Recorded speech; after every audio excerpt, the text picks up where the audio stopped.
என்ன ஒரு வெயில் வந்து சென்னையில வந்து மண்டே பிளக்குது வெயிலு. மெட்ரோல வந்துட்டு மெட்ரோல போய் இந்த நடுவுல கொஞ்சம் நடந்த நமக்கே வந்து இவ்வளோ வெயில் வந்து வெயிலோட கொடுமையை தாங்க முடியலையே. இந்த வேட்பாளர்களுக்கு பிரச்சாரம் பண்ற தலைவர்கள் எல்லாம் பாவம் எப்படிதான் வெயில்ல பிரச்சாரம் பண்றாங்கன்னே தெரியல. அது ரொம்ப கஷ்டம். ஏன்னா 5 வருஷம் முன்னாடி வந்து வெயில்ல வந்தவங்க திரும்பி இப்ப 5 வருஷம் கழிச்சு வராங்கல்ல, கொஞ்சம் கஷ்டமா தான் இருக்கும். அதனாலதான் மண்டை குழம்பு போய் மாத்தி மாத்தி ஓட்டு கேட்டுக்கிட்டு இருக்காங்க. தொடர்ச்சியா அந்த சம்பவங்கள் வந்து நடந்துட்டே இருக்கு. ஆமா, யார் என்ன அப்படி மாத்தி கேட்டாங்க அப்படிங்கறத நம்ம ஷோக்குள்ள போய் பாத்துடலாம். நான் உங்கள் வெங்கடேஷ். செந்தில் கரிகாலன். உங்கள் சத்யாவில் குளு குளு ஏசி ஆஃபர். ஓகே, ஷோக்குள்ள போயிடலாம். பிரச்சாரம் பண்ணும்போது வெயில்னால குளறுபடிகள் வரலாம், குழப்பங்கள் வரலாம், அதெல்லாம் ரைட்டு. பெயர் மாற்றங்கள் வரலாம். ஆனா வேட்புமனு தாக்கல் பண்றதுலயே வந்து ஏகப்பட்ட குளறுபடி. அதுவும் ஒரு கட்சியினுடைய தலைவர் தாவேகா தலைவர் விஜய் தான் சொல்றேன். ஆமா, கண்டிப்பா. முதல்ல வந்து பெரம்பூர்ல வேட்புமனு வந்து தாக்கல் பண்றாரு விஜய். மார்ச் 30 அந்த முத நாள்லயே தாக்கல் பண்றாரு.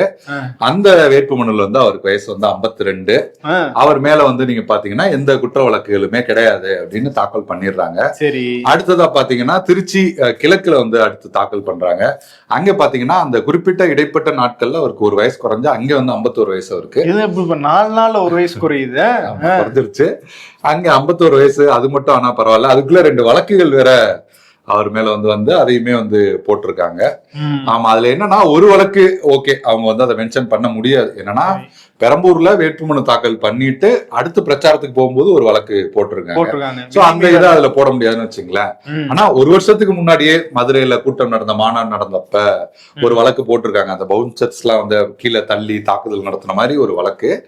அதை ஏன் மென்ஷன் பண்ணல அப்படிங்கிற மாதிரியான கேள்விகள் எல்லாம் வந்து வர ஆரம்பிச்சது. இப்ப வந்து இது விதிமீறல் கிடையாதா? தவறான தகவலை கொடுத்த மாதிரி ஆயிருமே, இதுக்கு வழி ஏதாவது இருக்கா? ஆமா, அதுதான் என்னன்னா நம்ம வந்து தகவலை மறைப்பதோ இல்ல தவறான தகவல் கொடுத்தாலோ வந்து நமக்கு வேட்புமனு வந்து நிராகரிக்கப்படும். அந்த டேர்ம்ஸ்ல எல்லாம் வந்து நிறைய விஷயங்கள் இருக்கு. அப்படி பாருமா, ஆனா என்ன ஒரு வாய்ப்பு இருக்குன்னா நம்ம வந்து ஒவ்வொருத்தருமே 4 செட்டு வேட்புமனு வந்து தாக்கல் பண்ணலாம். முதல்வர் கூட அவ்வளவுதான் பண்ணிருக்காரு. அதாவது ஃபர்ஸ்ட் கொடுத்தது வந்து தப்பாயிருச்சுன்னா திரும்பி ஒண்ணு கொடுக்கலாம். ஆமா, ஏற்கனவே விஜய் தரப்புல பெரம்பூர்ல வந்து 2 கொடுத்திருந்தாங்க. அதுக்கப்புறமா பாத்தீங்கன்னா வழக்குக்கு ஒரு அபிடவிட் சொல்றாங்க, அதை சேர்த்தாரு பெரம்பூர் சிவா. அடுத்து பாத்தீங்கன்னா வயசுக்கு ஒரு அபிடவிட். இப்ப 4 முடிஞ்சு போச்சு.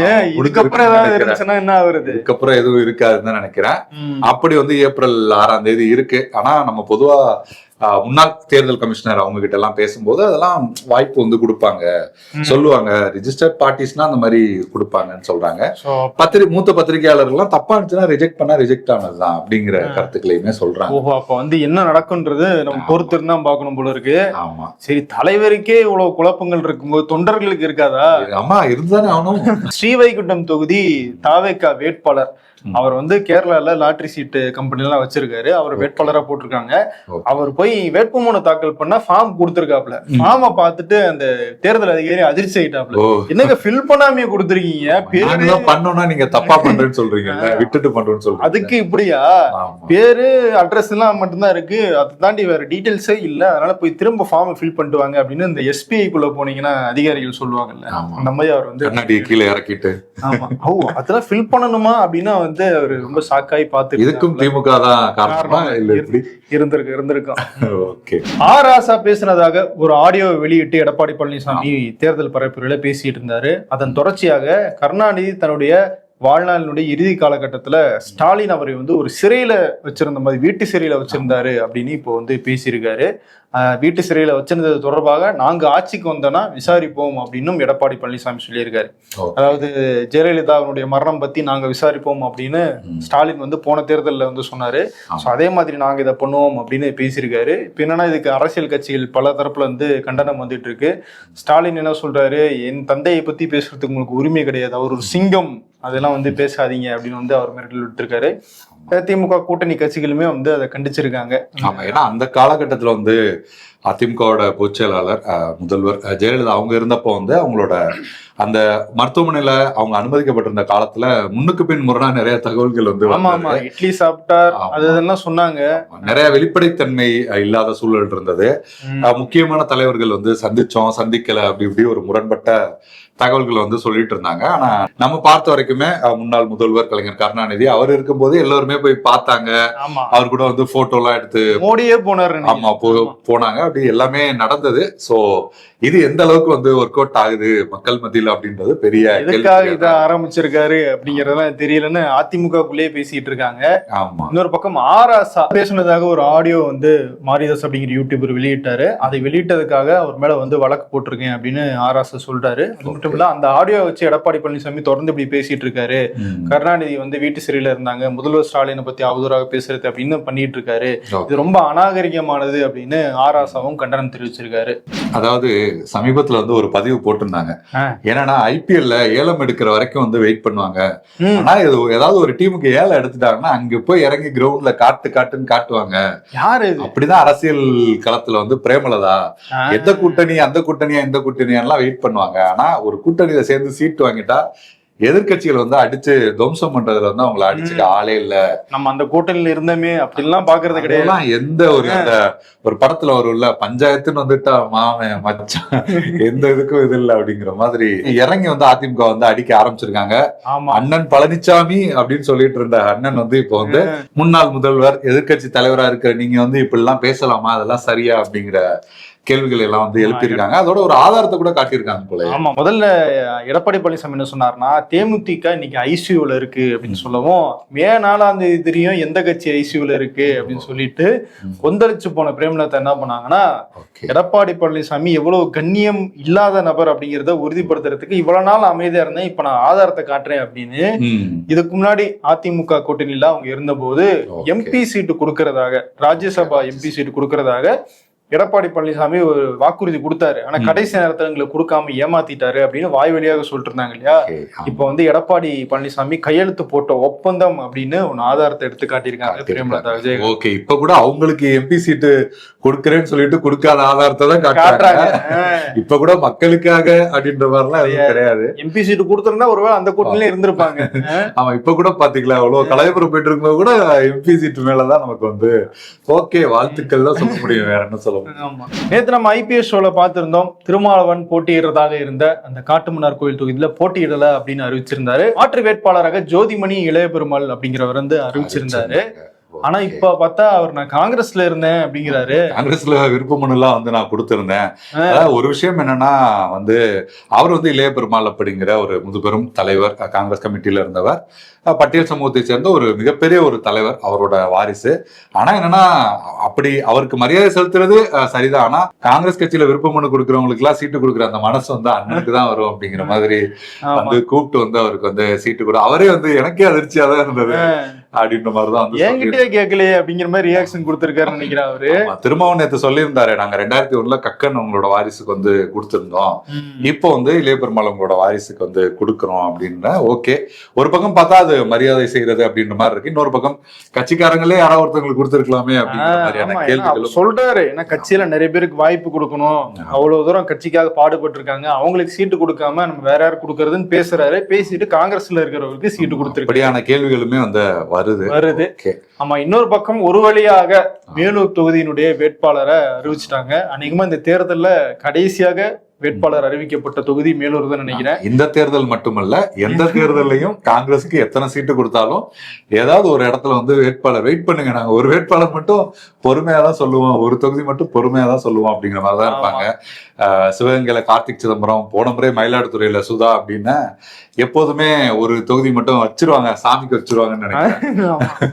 அந்த மாதிரி வச்சுட்டாங்க. இதுல என்ன ஒரே விஷயம்னா, நம்ம இப்ப பேசின மாதிரி எங்களுக்கு கொடுத்த தொகுதியிலே யார வேட்பாளர் ஆக்குறேன்னு தெரியல, ஆனா நீங்க அப்படின்ற மாதிரி ரொம்ப பெருந்தன்மையோட சீட்டு கொடுத்திருக்காரு. ஓகே, அப்படி விஸ்வநாதன் முன்னாள் எம்பி, அவருமே ஒரு முக்கியமான எல்லாராலும் அறியப்பட்ட ஒரு நபர் தான். அவருக்கு வந்து மேலூர் தொகுதி வந்து ஒதுக்கப்பட்டிருக்கு, அவர் வந்து அங்கே போட்டியிடுறாரு. ஆமா, நாளைக்கு ஒரு நாள் தான் இருக்கு வேட்புமனு தாக்கல் பண்றதுக்கு. அதிமுகவுல அதிருப்தியில இருக்கிற ஒரு முக்கியமான நபர் அப்படின்னா முன்னாள் சபாநாயகர் தனபால். அவினாசி தொகுதியில அவர் போட்டியிடணும் அப்படின்னு ஆசைப்பட்டாரு. ஆனா எடப்பாடி பழனிசாமி கொடுக்கல, சாதி ரீதியில வந்து தன்னை வந்து ஒதுக்குறாரு அப்படின்னு பல்வேறு குற்றச்சாட்டுகள் அவர் தரப்புல இருந்து வந்துச்சு. ஆனா இன்னைக்கு அவினாசியில வேற சில விஷயங்கள்லாம் நடக்குது. ஆமா, இன்னைக்கு வந்து அவினாசியில வந்து அங்க பாஜக தான் அந்த தொகுதியை வந்து வாங்கியிருக்காங்க. தொகுதி வாங்கினதே எல்முருகனுக்காக தான் வச்சுங்களேன். அதனால அவர் வந்து அங்க வந்து அவர் வந்து கொஞ்சம் அதிருப்தியில இருக்காரு. உடல்நிலை சரியில்லாதப்ப பார்க்கல, சீட்டு கொடுக்கல, அப்படி பல்வேறு அதிருப்தி. அவர் கடந்த காலத்துல ஜெயலலிதா அவங்க வந்து அவரை உடல்நிலை சரியில்லாம போது பார்த்த புகைப்படங்கள் எல்லாம் பகிர்ந்திருந்தாரு. அதையும் தாண்டி வெளியில அவர் வெளிப்படையா எங்கேயும் பெருசா பேசல. ஆனா ஜூனியருடன் நமக்கு ஒரு ஆர்டிக்கல்ல பேசியிருந்தவரு, நான் வந்து இவ்வளவு விஷயங்கள் செஞ்சிருக்கேன், 18 எம்எல்ஏக்கள் பிரச்சனை எல்லாம் கட்சிக்காக அவ்வளவு நின்றுருக்கேன், ஆனா எனக்கு வாய்ப்பு கொடுக்கல அப்படின்னு சொல்லி. இன்னும் சொல்ல போனா எம்ஜிஆர் கட்சி தொடங்கின காலத்துல இருந்து அந்த கட்சியில இருக்கிறவரு, முதல் தேர்தலில் இருந்து போட்டியிட்டவரு, நடுவுல வந்து சில ஆக்சிடென்ட்ஸ்னால போட்டியிட முடியாமலேயே 7 முறை எம்எல்ஏ வெற்றி பெற்றிருக்காரு அவரு. அப்படிப்பட்ட ஒரு நபருக்கு வந்து வாய்ப்பு மறுக்கப்பட்டிருக்கு. சோ அவரோட அதிருப்தி வந்து நம்மள எதுவும் டேமேஜ் பண்ணிடக்கூடாது இல்ல அப்படின்னு சொல்லிட்டு எல்முருகன் எம்பி பதவியெல்லாம் வந்து அடமான வச்சு வந்திருக்கோம். ஆமா, கண்டிப்பா அந்த அளவுல வந்து போய் அவரை பார்த்தாதான் சரியா வரும் அப்படின்ற மாதிரி. ஏன்னா இந்த பக்கம் பையன் வேற நிக்கிறாப்புல டிவிக்கல, சரி போய் அவரே பாத்திரலாம் அப்படின்னு சொல்லிட்டு எல்முருகன் போய் பார்த்திருக்காரு. ஓகே, எப்பயுமே சிட்னி மெல்பர்ன் வெளிநாடுகள் பத்தியே பேசிட்டு இருப்பாரு செல்லூர் ராஜு. இன்னொரு வெளிநாட்டை பத்தி பேசியிருக்காரு. ஓகே, என்ன சும்மா பாஜகவோட கூட்டணி வச்சது வந்து தப்பாவே பேசிக்கிட்டு இருக்கீங்க, நாங்க என்ன பாகிஸ்தானோட கூட்டணி வச்சோம், பாஜகவோட தான் கூட்டணி வச்சோம், இதுல என்ன தப்பு இருக்கு, திரும்பி திரும்பி கேட்காதீங்க தம்பி அப்படின்னு பிரஸ் மீட்ல பேசியிருக்காரு செல்லூர் ராஜு. எப்போதுமே இந்த மாதிரியான ஒரு விசித்திரமான விளக்கங்கள்ல கொடுக்குறாரு. தனிச்சு நிக்குது பாருங்க, தெர்மாக்கோல் வைக்கிறதுல இருந்து எது பண்ணாலும் தனியா தெரியணும்டா அப்படிங்கிறத ஃபாலோ பண்றாரு போல இருக்கு. பிரச்சார களத்துல வந்து ரொம்பவே கோபம், ஆக்ரோஷம், கடுமையான விமர்சனங்கள் இதெல்லாம் தான் நீங்க வந்து பார்த்திருப்பீங்க. ஆனா வந்து இப்ப ரீசெண்ட் டேஸ்ல பாத்தீங்கன்னா ஒரு இதுல பூ போடும் போது எதிர்கட்சி தலைவர் வந்து அப்படியே பூக்கி மாதிரி பண்றாருன்னு சொல்லி நிறைய நியூஸ் எல்லாம் போச்சு. அந்த மாதிரி பாத்தீங்கன்னா ரீசெண்டா வந்து பெருந்தலைவர் மக்கள் கட்சியோட தலைவர் என்ஆர் தனபாலன் வந்து இரட்டைலை, அதாவது ராயபுரம் மனோ, அவர் வந்து துரைமுகம் தொகுதியில போட்டிடுறாரு. அவரை மேடையில வச்சுட்டு அவருக்கு இரட்டையில ஓட்டு கேட்கணும், உதயசூரியன் கேட்டாப்ல. கீழ இருந்து ஒருத்தவர் இல்லன்னு கை காட்டனே அப்படி ஒரு மாதிரி அப்படி வெக்கப்பட்டு, மனோ அவருக்கு உதயசூரியன் சின்னத்திலும் நீங்கள் வாக்களித்து சரி சரி அப்படின்ற மாதிரி மேடையை வந்து மேனேஜ் பண்ணாரு. சோ இந்த தேர்தல் களத்துல வந்து நிறைய கோபம், ஆக்ரோஷத்தை தாண்டி நிறைய பூக்கி மூவ்மெண்ட் எல்லாம் வந்து நிறைய வந்துட்டு இருக்கு. என்னன்னா போன தேர்தல்ல ஜி.கே. வாசன் வந்து சைக்கிள் சின்னத்துக்கு பதிலா கை சின்னத்துக்கு ஓட்டு போடுங்க அப்படின்னு கேட்டுட்டு அப்படியே பழக்க தோசம் கேட்கலாம். அவங்க இந்த தடவை என்னன்னா விஜயே வந்து பாஜக வேட்பாளருக்கு ஓட்டு கேட்டாங்க. ஏற்கனவே வந்து பி டீம் சி டீம் எல்லாம் சொல்லிட்டு இருக்காங்க. புதுச்சேரியில மணவெளி அப்படிங்கிற தொகுதியில விஜய் தன்னுடைய தாவேக்கா வேட்பாளருக்காக வாக்கு சேகரிக்க போறாரு. அங்க போய் செல்வத்துக்கு ஓட்டு போட்டுருங்க அப்படின்னு சொல்லி பேசுறாப்ல. அப்பதான் வேட்பாளர் பக்கத்துல சொல்றாரு, பேர் ராமுனே அப்படின்றவர், மிஸ்டர் ராமுக்கு ஓட்டு போட்டுருங்க அப்படின்ட்டு வந்து போறாரு. இன்னொரு பக்கம் ஆதவர்ஜுனா அவர் வில்லிவாக்கத்துல அவருடைய கட்சி பேரே அவர் மாத்தி சொல்றாப்ல, மறக்காம விசிகாவுக்கு போட்டுருங்க அப்படின்னு பழக்க தோஷத்துல விசிகாவுக்கு ஓட்டு போடுங்கன்னு கேட்டு போறாரு. இந்த மாதிரி ஒரு வெயில் ஏற்படுத்துற தாக்கத்துல அந்த குழம்பி போய் மாத்தி மாத்தி கேட்டுக்கிட்டு இருக்காங்க. பெரம்பூர்ல விஜய் எதிர்த்து அதிமுக கூட்டணி சார்பில் பாமக வேட்பாளர் திலகபாமா போட்டிடுறாங்க. அவங்களுக்கு வாக்கு சேகரிக்கிறதுக்காக அன்புமணி பிரச்சாரம் பண்ணாரு. அப்ப வந்து பெரம்பூர் மக்களே யோசிச்சு ஓட்டு போடுங்க, விஜய்க்கு ஓட்டு போட்டீங்கன்னா நீங்க தான் போய் பனையூர் வாசல்ல நிக்கணும், அவர் வரமாட்டாரு வெளியே, அதனால பார்த்து ஓட்டு போடுங்க அப்படிங்கிற சொன்னா கொஞ்சம் கரெக்டா தான் இருக்கும். ஏன்னா அவரோட ஆபீஸ் எல்லாமே பனையூர்ல தான் இருக்குல்ல, நல்லா தெரிஞ்சிருக்கு, போற வரையில பாத்துருப்பாருன்னு நினைக்கிறேன். ஓகே, எப்படி நம்ம வந்து பூக்கி மூமெண்ட்ஸ் எல்லாம் பாக்குறோமோ அதே மாதிரி நிறைய இசை மலையிலயும் நம்மள வந்து தலைவர்கள் நினைவு வைக்கிறாங்க. சூப்பர் சிங்கரே நடந்துகிட்டு இருக்கு ஒவ்வொரு மேடையிலும். பக்கம் விஜய் பாடிட்டு இருக்காப்ல, கீழே வந்து பாடிக்கொண்டு இருப்பவர் உங்கள் விஜய் மட்டும் தான் வரல. இந்த பக்கம் பாத்தீங்கன்னா ஒரு பக்கம் சீமான் அவருமே பாட்டு பாடிட்டு இருக்காப்ல. அவர் எப்போதுமே அப்படி எங்க போனாலுமே இசை வந்து எடுத்துருவாப்ல. ஆமா, சரி, இதெல்லாம் கூட நமக்கு வந்து வழக்கமா நடக்கிறதா அப்படின்னு பார்த்தோம்னா, இந்த பக்கம் பார்த்தா முதல்வர் ரீசெண்டா பாத்தீங்கன்னா சூப்பர் ஸ்டாரு யாருன்னு கேட்டா திமுக தேர்தல் அறிக்கைன்னு சொல்றாரு. இன்னைக்கு வந்து விஜயபிரபாரனுக்கு வந்து பிரச்சாரம் பண்ணும்போது கூட ஒரு பாட்டு வந்து பாடியிருக்காரு போல, ஆற அமர கொஞ்சம் யோசிச்சு பாரு அப்படின்னு பாரு. நீங்க நல்லாதான் பாடுறீங்க, அவர் அளவுக்கு இல்லைங்கயா. இது என்னன்னா வந்து ஸ்டாலின் நடிச்ச படத்துல வந்து விஜயகாந்துக்கு அவர் ஓட்டு கேட்கிற மாதிரி ஒரு சீன். அப்போ வந்து இந்த பாட்டு வந்து வரும் அப்படின்னு சொல்லி விஜய பிரபாகருக்கு ஓட்டு கேட்கிற விருதுநகர் பிரச்சார மேடையில இத பாடி அத கூட நினைவுபடுத்தி இருக்காரு. நான் வந்து படத்துல நண்பர் கேப்டனுக்காக கேட்டேன், இங்க அவரோட பையனுக்காக ஓட்டு கேட்கிறேன் அப்படின்னு ரொம்பவே நிகழ்ச்சியா வந்து போயிட்டு இருக்காங்க. ஆடலும் பாடலுமாக இந்த தேர்தல் பிரச்சாரம் களகட்டிட்டு தான் இருக்கு. இன்னொரு பக்கம் வந்து இரவா பகலா குளிரா வெயில அப்படின்னு மழையில நின்னு பேசிட்டு இருக்காரு. அரியலூர் பஸ் ஸ்டாண்ட் கிட்ட நடந்த அந்த பிரச்சாரத்துல வந்து கொட்டும் மழையும் பொருட்படுத்தாம வந்து பேசியிருக்காரு சீமான். எனக்கு என்னன்னா இந்த பக்கம் வந்து சீமான் கஷ்டப்பட்டு பேசிட்டு இருக்காரு, தொண்டை தண்ணி வத்த பேசுறாரு. இன்னொரு பக்கம் கம்யூனிஸ்ட் கட்சிகள் அவங்க வந்து அரசியல்ல வந்து கஷ்டப்பட்டு தான் வராங்க, அவங்களுக்கு வந்து வாங்குற சம்பளத்தையும் வந்து கட்சி ஆமா, கொடுத்துறாங்க. கண்டிப்பா. இன்னும் வந்து சிபிஐ சிபிஎம் எம்எல்ஏக்கள் குடிசை வீட்டுல எல்லாம் வாழ்ந்துகிட்டு இருக்காங்க. இருக்காங்க. ஆனா இவங்க யாருமே நாங்க வந்து கஷ்டப்பட்டு அரசியலுக்கு வந்திருக்கோம் அப்படின்னு வந்து சொல்லவே இல்லை. விஜய் மட்டும் நான் எல்லாத்தையும் விட்டு வந்திருக்கேங்கிறாரு. அவருக்காவது ஒரு 400 கோடி சொத்து இருக்கு, ஏதாவது ஆச்சுன்னா கூட வீட்டுல போய் சொகுசா இருந்துக்கலாம். ஆனா இவங்களுக்குலாம் அதுவும் இல்லை. அப்ப எது வந்து தியாகம் அப்படிங்கறத நம்ம வந்து ஒரு வார்த்தையை விட்டுட்டீங்க, கெரியரின் உச்சத்து. கெரியரின் உச்சத்தை. எங்களுக்கு கெரியரே இல்ல, வீட்டுல சோறே இல்ல, நாங்க அரசியலுக்கு வரோம், இது பெருசா இல்ல 400 கோடி பேக்கப் வச்சுட்டு அரசியல் வர்றது பெருசா அப்படிங்கறத மக்கள் புரிஞ்சுக்கணும். சென்னை எழும்பூர் ரயில் நிலையத்துல பிளாட்ஃபார்ம் ஒர்க் இருந்துச்சு அப்படின்னு காரணம் சொல்லி கடந்த மாசம் மின்சார ரயில் சேவையை வந்து கம்மி பண்ணியிருந்தாங்க. இதனால வேலைக்கு போறவங்கல இருந்து எல்லாருமே கடுமையாக பாதிக்கப்பட்டாங்க. ஒரு வழியா அது சரியாயிருச்சு அப்படின்னு நேற்று தான் அறிவிச்சாங்க. ஆனா இன்னைக்கு வேற அறிவிப்பு வந்திருக்கு. இந்த பிளாட்ஃபார்ம் ஒர்க் இன்னும் மீதி இருக்கு அப்படிங்கறதுனால எக்ஸ்பிரஸ் ரயில்கள் எங்க இருந்து புறப்படுது அப்படிங்கறதுல வந்து மாற்றம் செஞ்சிருக்கும் அப்படின்னு தெற்கு சொல்லியிருக்காங்க.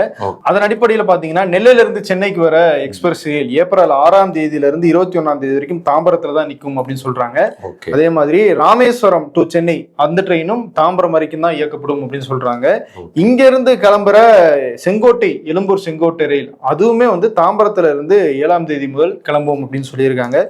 அதே மாதிரி எழும்பூர் டு ராமேஸ்வரம் போகிற எக்ஸ்பிரஸ் ரயிலும் தாம்பரத்துல இருந்து 7ஆம் தேதி முதல் தொடங்கும் அப்படின்னு சொல்லியிருக்காங்க.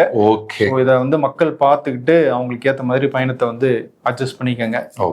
ஈரானுக்கு கொடுத்த கெடு இன்னும் 48 மணி நேரத்துல முடியுது. அதாவது ஏப்ரல் 6ஆம் தேதிக்குள்ள அந்த ஸ்ட்ரெய்ட் ஆஃப் ஹோர்முஸை திறக்கல அப்படின்னா நாங்க ஈரானுடைய மின் உற்பத்தி திட்டங்கள் மேல தாக்குதல் நடத்துவோம் அப்படின்னு டொனால்ட் ட்ரம்ப் சொல்லியிருந்தாரு. நாளைக்கு முடியுது. நிலையில ஃபைனல் வார்னிங் கொடுத்திருக்காரு. நாளைக்குள்ள நீங்க அந்த ஸ்ட்ரெய்ட் ஆஃப் ஹோர்முஸ் திறந்தீங்க அப்படின்னா நாங்க தாக்குதல் நடத்த மாட்டோம் அப்படின்னு டொனால்ட் ட்ரம்ப் சொல்லியிருக்காரு. ஆனா ஈரான் அதை வந்து சட்டை பண்ற மாதிரி இல்ல, என்ன வேணா பண்ணுங்க, நாங்க அதை முடிதான் வச்சிருப்போம் அப்படின்னு ஈரான் ஒரு பக்கம் இருக்காங்க. ஒரு பக்கம் இந்த போர் வந்து இன்னும் தீவிரமடைஞ்சுக்கிட்டே போற மாதிரி தான் தெரியுது. கொஞ்சம் கூட வந்து அது குறையிற மாதிரி தெரியல. விரைவில் போர் முடிஞ்சதுன்னா தான் நம்ம ஊர்ல வந்து மூடி இருக்கிற ஹோட்டல்கள் தொழில்கள் பாதிக்கப்பட்டிருக்குல்ல அதெல்லாம் வந்து திறக்கும்.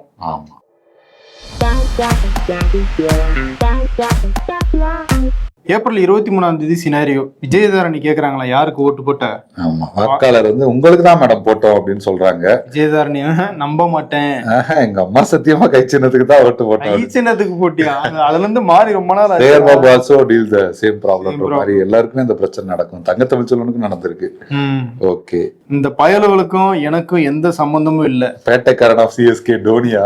ஆமா, நேத்து தோத்துட்டாங்க. ஓகே,